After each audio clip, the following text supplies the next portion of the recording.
শ্বশুরবাড়িতে যাওয়ার আগে টুকটাক মার্কেট করলাম আর সেই ভিডিওটা আজকে আপনাদের সাথে শেয়ার করব। তো কি কিনলাম দেখতে থাকুন আমার সাথে জানতে হলে। অ্যান্ড হচ্ছে যদি আমাদের ভিডিও ভালো লাগে অবশ্যই লাইক, কমেন্ট, শেয়ার করতে ভুলবেন না। আর ফলো এবং সাবস্ক্রাইব করে দিতেও কিন্তু ভুলবেন না। তো আমরা সকাল সকাল রওনা হয়ে গেলাম মিরপুর ১ এর উদ্দেশ্যে। সেখানে গেলে প্রথমেই খেলাম হচ্ছে দোসা।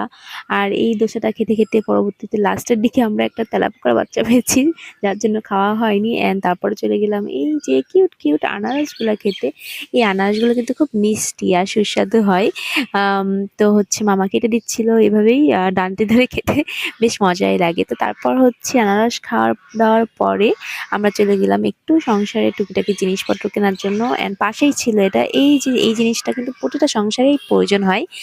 তো এটা কেনার পরে আমরা চলে গেলাম একটু কলা কিনলাম। কলা কেনার পরে আমরা মূলত গিয়েছিলাম আমাদের বেড়ালের জন্য লিটার কেনার জন্য। অ্যান্ড বেড়াল পোষা কিন্তু খুব একটা ব্যয়বহুল একটা ব্যাপার। আপনারা অনেকেই হয়তো মনে করেন যে বিড়াল শখের বশে কিনতে চান, বাট এটা সেরকমটা না। পরবর্তীতে আমরা হচ্ছে ওইদিন বাসায় চলে গিয়েছিলাম। পরের দিন আবার হচ্ছে মার্কেটের জন্য বের হলাম। তো রাফিকে ১ম এ এই জুতাটা কিনে দিলাম। কেমন হলো জুতাটা বলেন তো? অ্যান্ড তারপর হচ্ছে ছোট আপার জন্য একটা বোরকা কিনতে গিয়েছিলাম। আর এই বোরকাটা হচ্ছে ছোট আপার জন্য নিয়েছিলাম।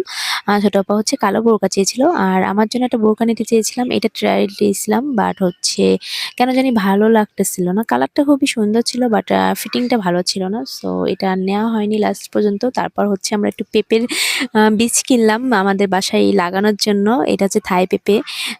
তো তারপর হচ্ছে আমাদের হচ্ছে এই বিটার মেশিনটা কিনলাম। এটা আমার অনেক দিনের শখ ছিল আর প্রয়োজনও ছিল। আর এই যে সুন্দর সুন্দর জামাগুলো কিনেছিলাম, যেটা মার্কেটের ভিডিও নিতে ভুলে গিয়েছিলাম। আর পায়ে যে জুতাটা দেখতেছেন এটাও আর কি কিনেছিলাম। আর এই জামাটা কিনেছিলাম। কেমন হলো সবকিছু মিলে কেনাকাটা অবশ্যই কিন্তু আপনার কমেন্টে জানাতে ভুলবেন না। সো আজকের মতো টাটা, বাই বাই, ভালো থাকবেন।